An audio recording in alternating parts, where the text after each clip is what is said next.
Meghan's clickbait kids and crappy jam. It wouldn't be Thanksgiving without a cheap, crude, and let me just be totally honest, cruel stunt involving Meghan Markle and her bizarre, invisible children, Archie and Lily, who she has pictured in the most bonkers manner against her own husband's wishes. Those scathing words from Dan Wootton on Thanksgiving Day 2024 captured what millions were thinking, but few mainstream outlets dared to say. Meghan Markle had once again exploited her children for commercial gain, using carefully curated photographs that showed them just enough to spark fascination and clicks, while keeping them obscured enough to maintain mystery and control. But this wasn't just another celebrity mom sharing holiday photos. This was, according to royal biographer Lady Colin Campbell, the crassest commercial exploitation of her husband's children anyone had ever seen. Because the Thanksgiving photo drop wasn't about family gratitude or holiday joy, it was about selling jam. Specifically, American Riviera Orchard jam, Meghan's failing lifestyle brand that wasn't even being carried in the Netflix shop despite her $100 million deal with the streaming giant. And the timing was perfect for Meghan. Just days earlier, she had been mocked mercilessly for her Thanksgiving turkey video, where her disgusting hosting habits, wooden presentation, and overproduced inauthenticity had generated universal ridicule. She needed to change the narrative to redirect attention away from her failures, and she knew exactly what would work: the children. As royal reporter Tom Sykes wrote in his Royalist Substack, Meghan's children were being sold by the inch.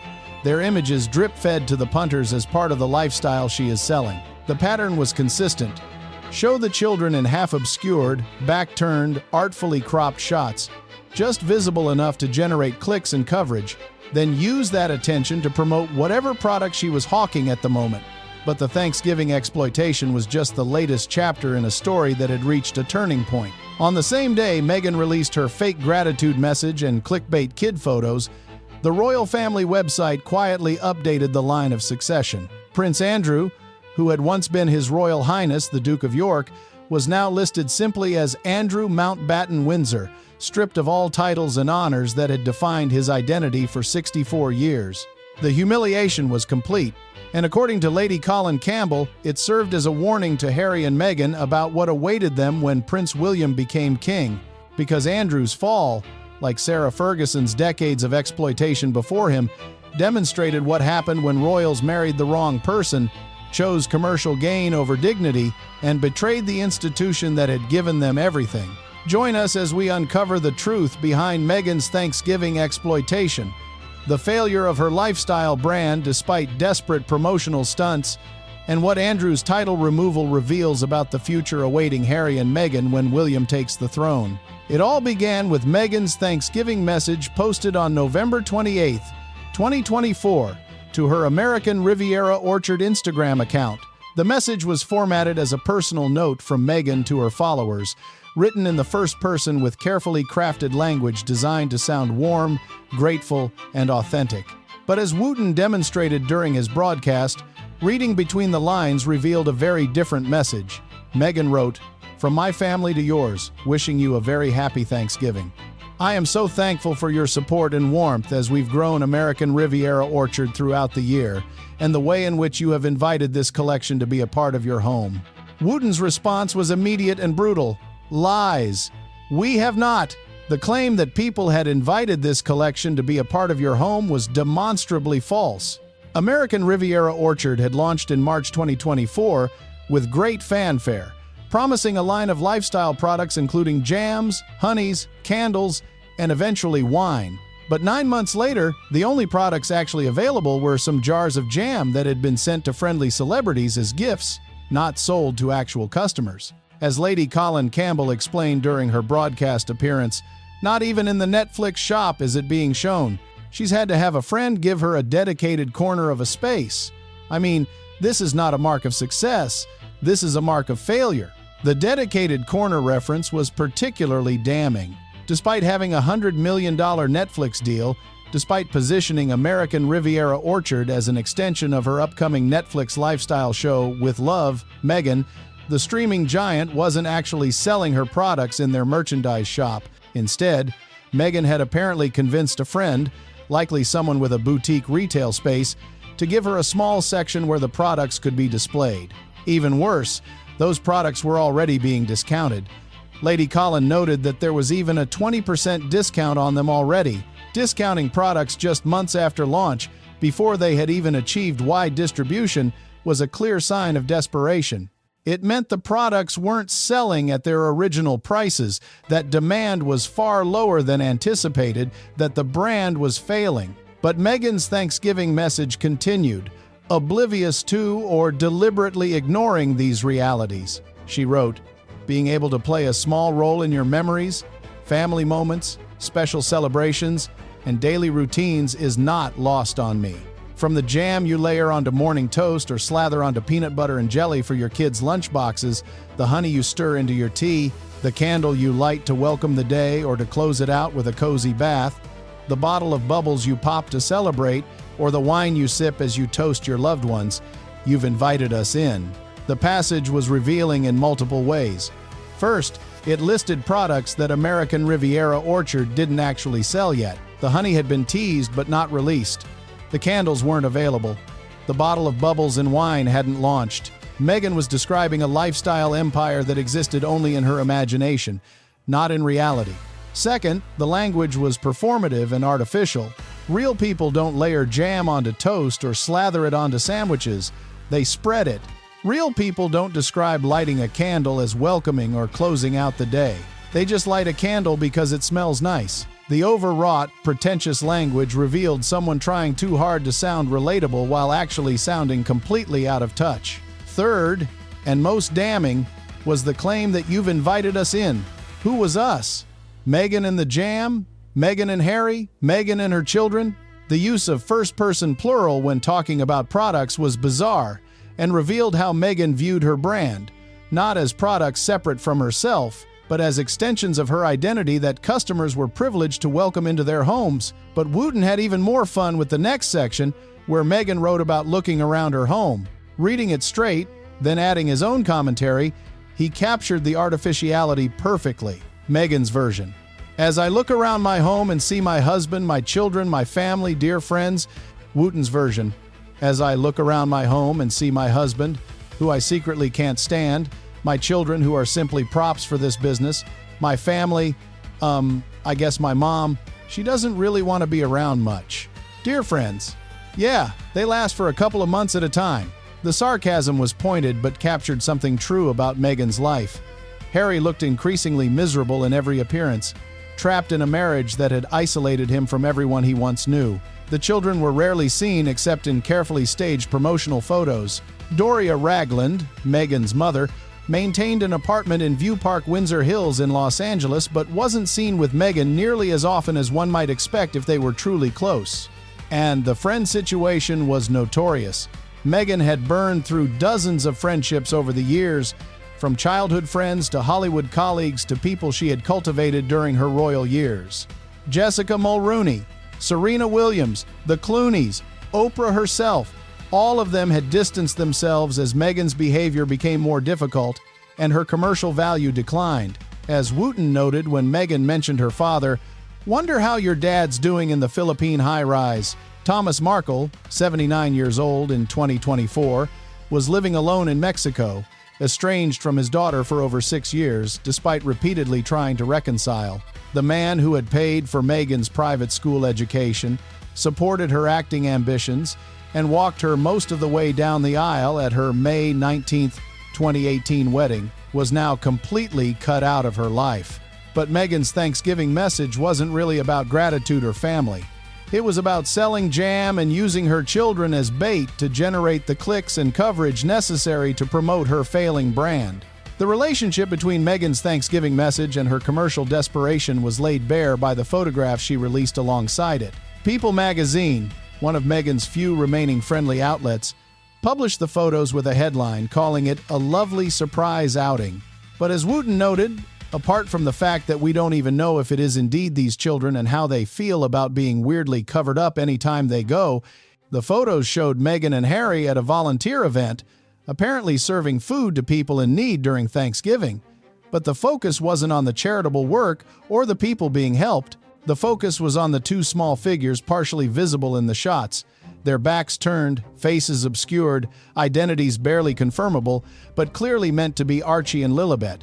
As Tom Sykes described in his Royalist Substack analysis, Archie and Lily re-emerge in the Sussexes' preferred style, half obscured, back turned, artfully cropped, just visible enough to spark fascination, curiosity, and clips. The phrase "just visible enough" captured the entire strategy. If Meghan showed the children's faces clearly, people might see them once and move on. But by keeping them mysterious, by showing just enough to confirm their presence while obscuring their identities, she maintained control and ensured ongoing interest. Every partial glimpse generated articles, social media discussion, and most importantly for Meghan, clicks that could be monetized. But Sykes went further, making an accusation that struck at the heart of what made Meghan's behavior so disturbing. Meghan's children are being sold by the inch. Their images drip-fed to the punters as part of the lifestyle she is selling. The phrase "sold by the inch" was devastating because it was accurate. Meghan wasn't sharing family photos out of normal parental pride or desire to connect with supporters. She was strategically deploying images of her children as marketing tools, calculating exactly how much to show to generate maximum interest while maintaining the mystery that ensured continued attention, and the pattern was consistent across every appearance. Whether it was the June 2023 Netflix documentary, the October 2024 polo show, or this Thanksgiving volunteer event, the children were always positioned the same way: backs turned, faces hidden, identities barely confirmable, presence just visible enough to generate coverage. Lady Colin Campbell's assessment was even harsher. When Wootton asked about the Thanksgiving photos, she didn't mince words. If ever there was somebody who indulged in the crassest commercial exploitation of her husband's children, it is Meghan Markle. Without any doubt, the phrase "her husband's children" was significant. Lady Colin didn't say her children, she said her husband's children, emphasizing that these were royal children, grandchildren of King Charles, niece and nephew of Prince William, members of the line of succession, and Meghan was exploiting their royal status for commercial gain while simultaneously attacking the institution that gave them any significance. But the Thanksgiving exploitation generated another question that observers had been asking for years. Were these actually the same children in every photo, or were body doubles being used? The question wasn't as conspiracy-minded as it might sound. The children were never shown clearly. Their faces were always obscured. Their bodies were always photographed from behind or at angles that made identification difficult, and there were inconsistencies in their apparent ages and sizes across different appearances. As Wootton noted, "We don't even know if it is indeed these children." The statement reflected a widely held skepticism about whether the Sussex children were real, regularly photographed, or even living with Harry and Meghan full-time as claimed. But whether the specific children in the Thanksgiving photos were Archie and Lilibet or not, the broader point remained: Meghan was exploiting child imagery for commercial purposes, using partial glimpses of young people to generate interest in her failing lifestyle brand. The turning point that exposed just how desperate Meghan's situation had become came from the stark contrast between her promotional message and her brand's actual performance. Lady Colin Campbell laid out the evidence systematically. American Riviera Orchard was not doing well. It wasn't being sold in the Netflix shop despite Meghan's massive deal with the streaming platform. It required a friend to give her a dedicated corner of a space just to have any retail presence at all. Products were already being discounted at 20% off despite having barely launched. And most damningly, as Lady Colin observed, she's pretending as if yet another of her failures is a great success. The pattern was familiar to anyone who had followed Meghan's post-royal career. Every project was announced with great fanfare as a revolutionary new venture. Every launch was positioned as the beginning of a massive success story. And every time, within months, the reality of failure became undeniable. The Spotify podcast deal, announced in December 2020 for $20 million, produced just 12 episodes before being terminated in June 2023. Bill Simmons called them fucking grifters. The Netflix documentary Harry and Meghan, released in December 2022, generated viewership, but also tremendous backlash and damaged their reputations further. The Archetypes podcast, which was supposed to establish Meghan as a serious thinker and advocate, was canceled after one season and generated mockery more than acclaim. The children's book The Bench, published in June 2021, barely sold despite being written by a duchess and heavily promoted. And now American Riviera Orchard was following the same trajectory. Announced with slick Instagram marketing in March 2024, teased with jars of jam sent to friendly celebrities, positioned as the foundation of Meghan's lifestyle empire. And 9 months later, failing so spectacularly that products were already discounted and the Netflix shop wouldn't carry them. As Lady Colin Campbell concluded, "I can only think that Meghan is so dumb that she actually thinks that the way to dig her way out of a hole is to make it deeper." The metaphor was apt. Rather than acknowledging failure, pivoting to something that might actually work, or simply accepting that she didn't have the talent or authentic appeal necessary to build a lifestyle empire, Meghan kept doubling down. More promotional posts, more exploitation of her children, more fake gratitude messages pretending that people had welcomed her products into their homes when the evidence showed the opposite. But the Thanksgiving exploitation occurred against the backdrop of another significant development: the royal family's quiet update to the line of succession, which stripped Prince Andrew of the last vestiges of his royal identity. The relationship between Andrew's humiliation and Harry's future became the central focus of Lady Colin Campbell's analysis.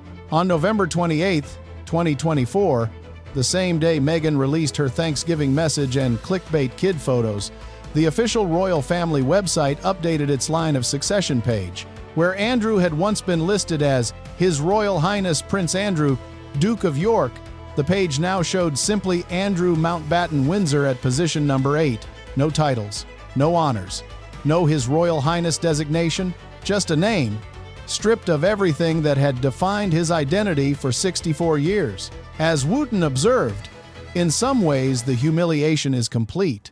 Lady Colin Campbell's response was complex and nuanced, reflecting her personal knowledge of the people involved and the decades of scandals that had led to this moment.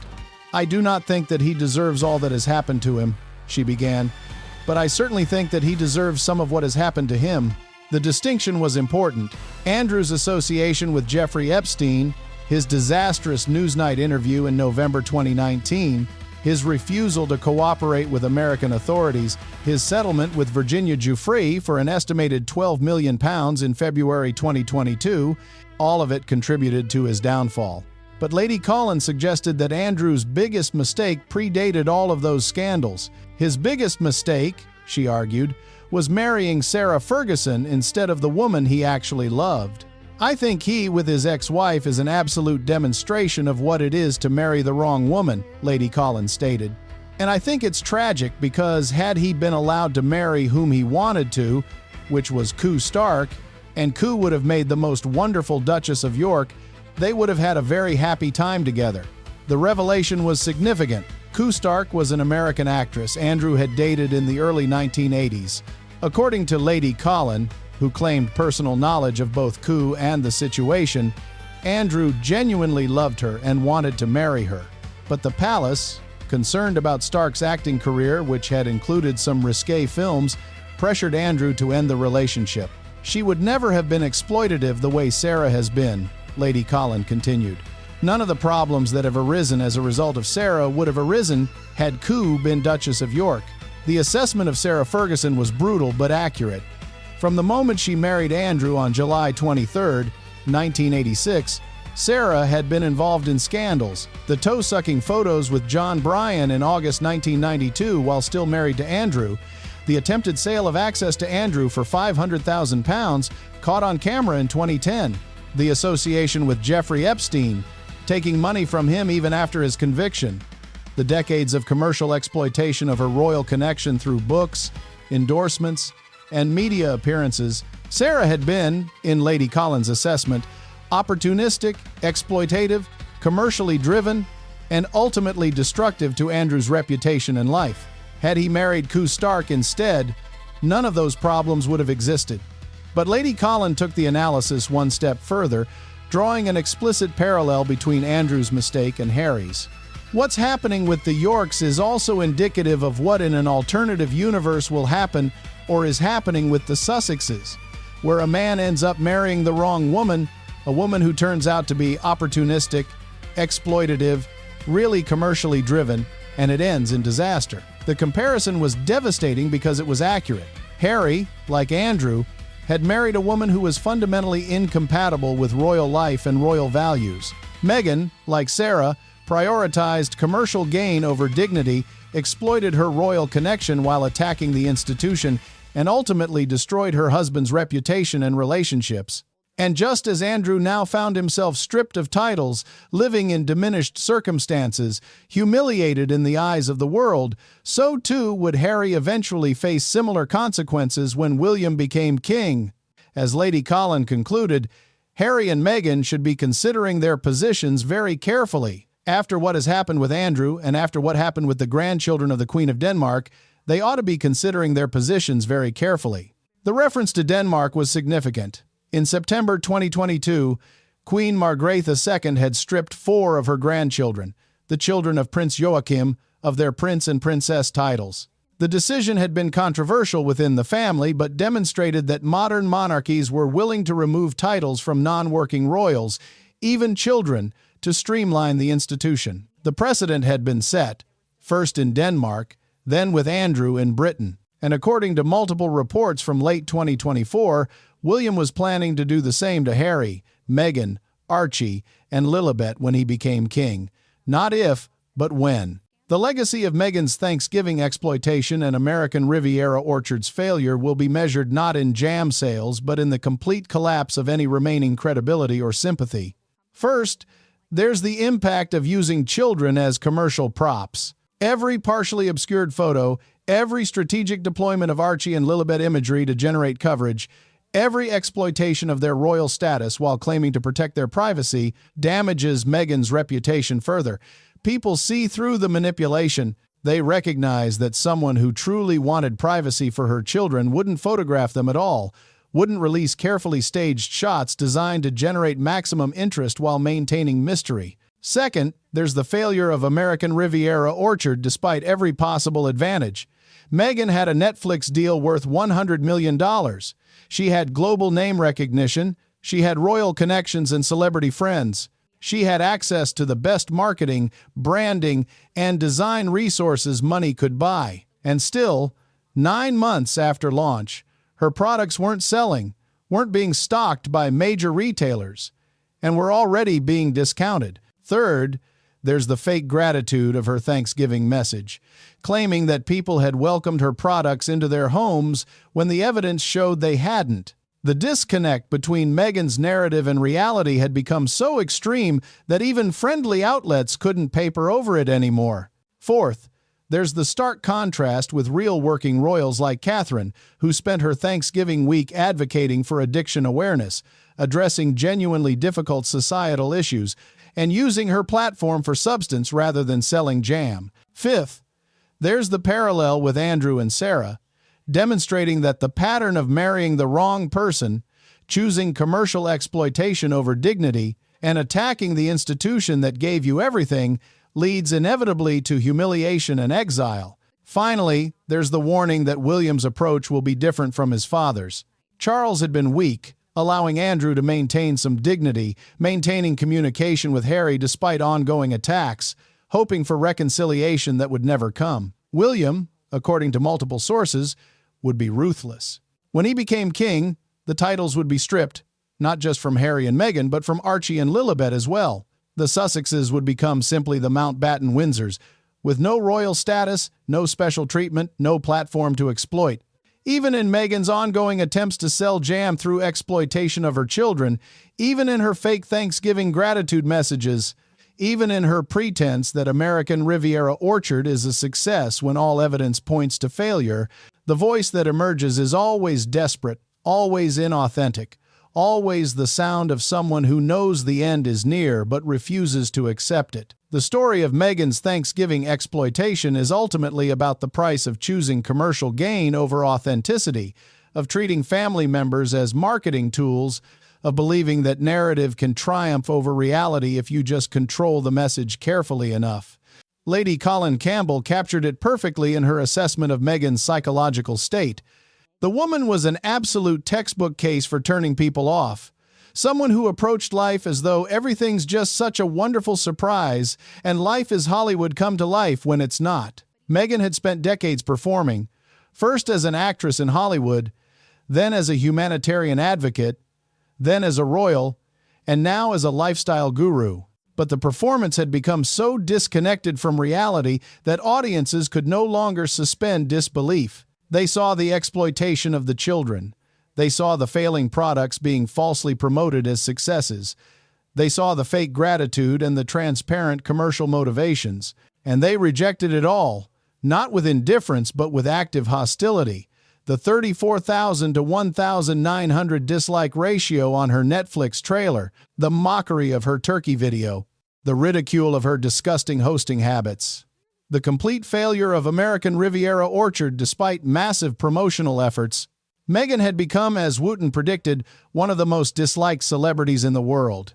Not because of crimes or serious misconduct, but because of the relentless inauthenticity, the shameless exploitation, the willingness to use even her own children as commercial props while pretending to be protecting their privacy. And as Andrew's title removal demonstrated, the consequences for such behavior were severe and permanent. Once the titles were gone, once the royal status was stripped, once the humiliation was complete, there was no coming back.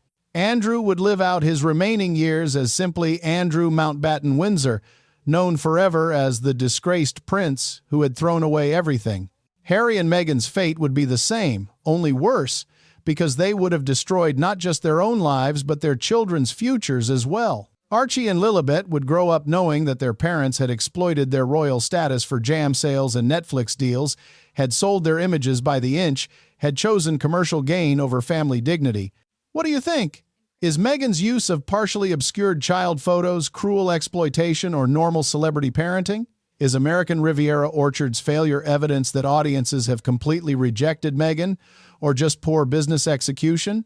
And does Andrew's title removal serve as a warning to Harry and Meghan about what awaits them? Share your thoughts in the comments below. And if you found this analysis valuable, please like this video and subscribe to our channel for more in-depth reporting on the stories that expose the truth behind carefully crafted narratives. Because sometimes the most revealing moments aren't the grand scandals or explosive interviews. They're the Thanksgiving messages that claim success while selling jam nobody wants. The partially obscured child photos deployed as clickbait, and the quiet website updates that strip away titles and expose how thoroughly someone has destroyed their own legacy.